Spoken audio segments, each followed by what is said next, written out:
Cet épisode, c'est un extrait de Divine Égoïste, mon sanctuaire privé du mois d'abord.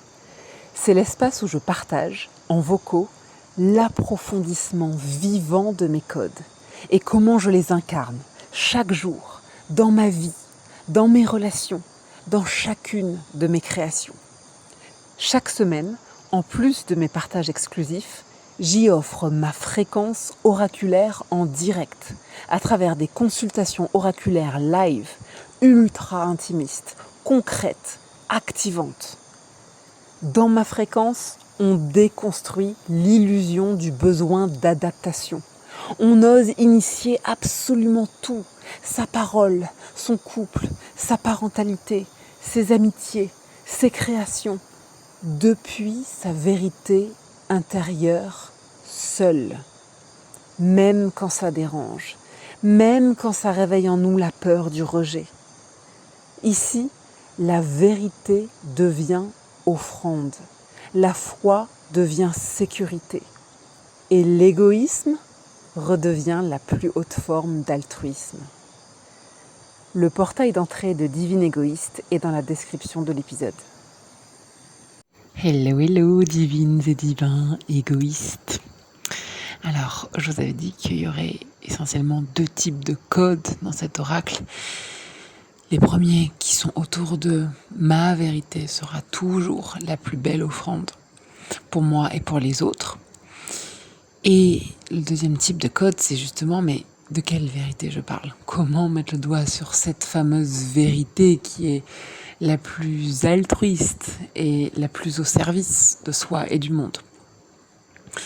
Et donc, le code là que je m'apprête à partager, c'est plutôt un deuxième type de code, c'est-à-dire celui qui nous aide à mettre le doigt sur cette fameuse vérité-là, avec un grand V. Ici, l'idée, c'est d'aller décomposer. En fait, quand je dis le moi d'abord suffit, évidemment que la puissance de cette phrase, elle dépend de quel moi je parle. Parce qu'il y a différentes dimensions du moi.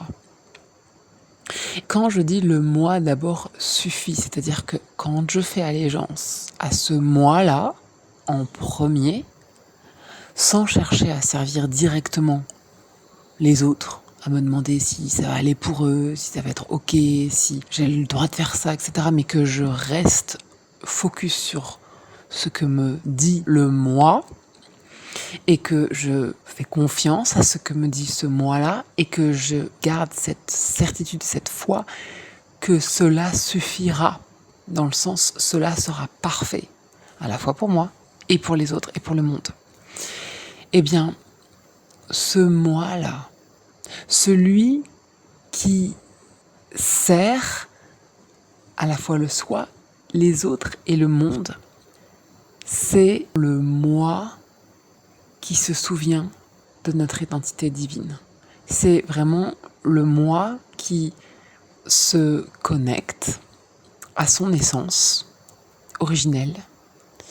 C'est le moi qui touche à cette mémoire originelle, comme quoi nous sommes le divin qui s'incarne dans un corps humain et dans une incarnation. Mais nous sommes le divin. Et pourquoi ? C'est cette part-là du moi qui, évidemment, permet à ce mantra-là, le moi d'abord suffit, d'être aussi puissant.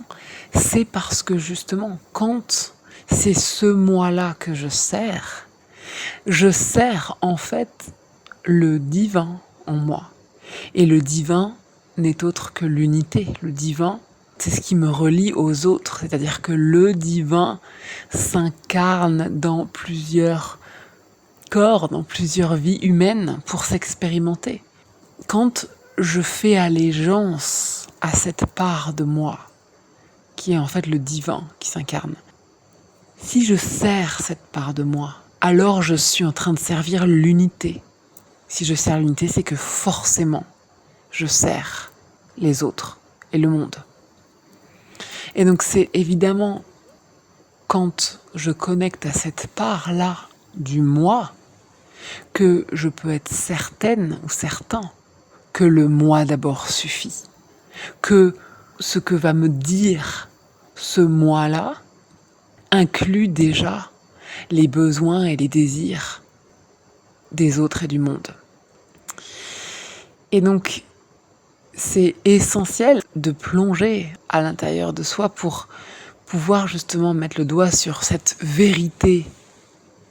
Ma vérité est la plus belle offrande que je puisse faire au monde. Ben oui, mais quelle vérité? C'est la vérité de ce moi-là, cette dimension-là du moi. Et cette dimension-là du moi, elle est à différencier de la part de moi qui est créée par l'expérience humaine. Celle qui a oublié son essence originelle, sa nature originelle, qui est le divin, et qui, en venant s'incarner, c'est le deal de l'incarnation, c'est le game de l'incarnation, comme j'aime l'appeler, c'est que on oublie. On oublie. Au moment du passage entre les deux mondes, eh bien le deal, c'est que on oublie que nous sommes le divin, le créateur.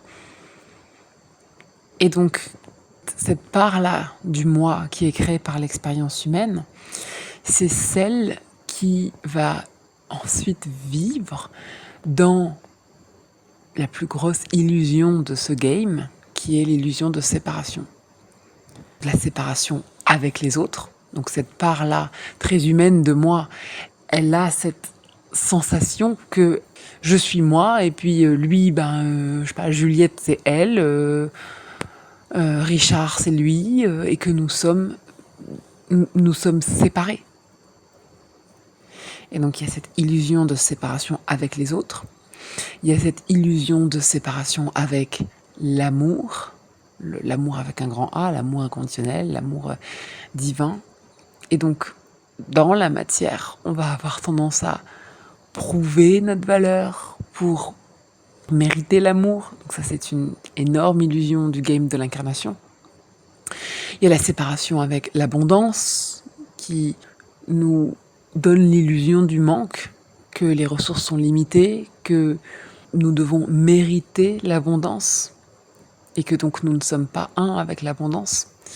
Donc c'est encore une autre illusion.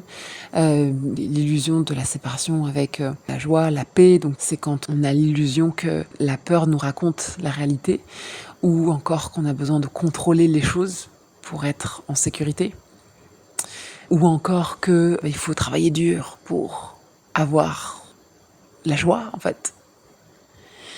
Et puis l'illusion aussi de la séparation avec notre pouvoir créateur.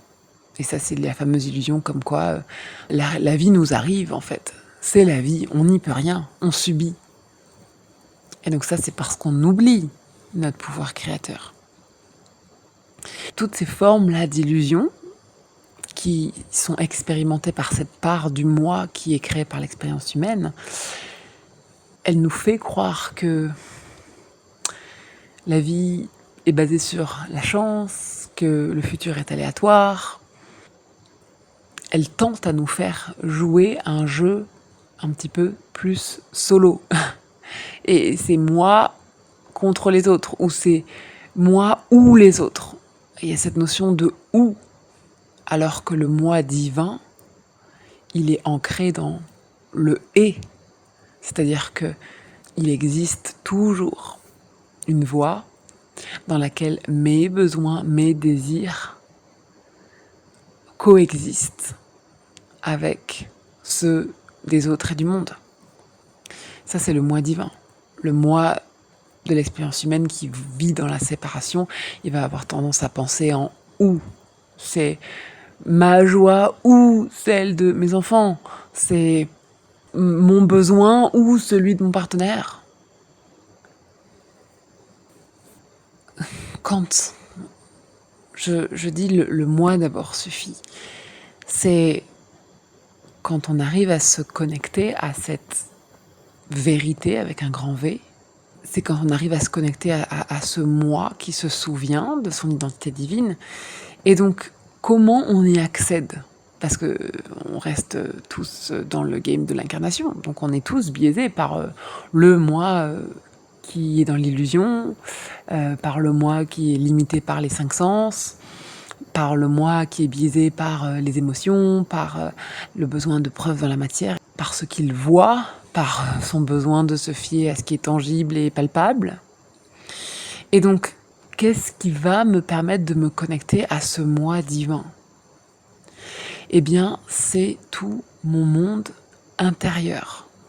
Celui qui n'est pas directement biaisé par la matrice, quoi, le game de l'incarnation, et donc par le tangible, le palpable, la matière, qui est une part tellement minime de la réalité, en fait. Ce qu'on voit, ce qu'on sent, ce qu'on sait, c'est une micro-part de ce qui est. Et donc, comment on accède à ce moi-là ? C'est par le monde intérieur. Donc ça va être le monde des intuitions, le monde des ressentis, le monde des désirs. Les désirs sont le langage de l'âme, le langage du divin. Le désir, c'est vraiment, moi j'appelle ça le murmure de l'âme. Pour moi, le désir, c'est une matière passionnante parce que c'est la substance que tout le monde peut ressentir, même ceux qui ne sont pas ouverts à la spiritualité, même ceux qui ne font pas un travail de conscience, même ceux... In fine, tout le monde peut toucher à la notion d'un désir. Alors après, il y a les désirs conditionnés, bien sûr, mais les désirs de l'âme, tout le monde peut au moins se rappeler au moins dans son enfance, un moment où il avait un vrai désir pur. Tout le monde peut accéder à ce langage du divin.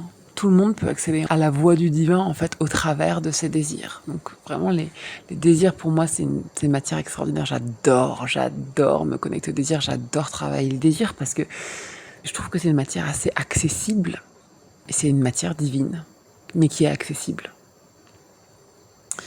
Voilà, cette part du moi d'abord qui permet que le moi d'abord suffise, c'est vraiment cette part du monde intérieur qui me donne accès à ma vérité intérieure, c'est-à-dire ce qui est vraiment. Ce qui est vraiment, c'est que je désire authentiquement vivre telle chose. C'est que je ressens l'intuition, que c'est ça ma prochaine action, par exemple, apprendre. Je capte en fait ce ressenti, cette sensation que telle personne est mal à l'aise ou que tel endroit c'est pas le bon endroit pour moi ou que c'est pas le bon moment, etc., etc. Le moi d'abord suffit, c'est vraiment le moi qui honore cette vérité divine en fait, qui passe au travers de ce langage intérieur qui sont les désirs, les intuitions, les ressentis, versus le moi qui est dans la séparation. Et donc, qui va être aussi le moi de l'ego, le moi des insécurités, le moi des blessures. Et donc, ce moi-là, comme il évolue dans l'illusion de la séparation, effectivement, ce moi-là, il n'est pas connecté aux besoins et aux désirs d'âme des autres. Il est connecté aux besoins et aux désirs en général conditionnés du moi humain de l'incarnation en fait, qui est limité avec ses 5 sens, qui est sujet à la peur et qui est dans l'illusion.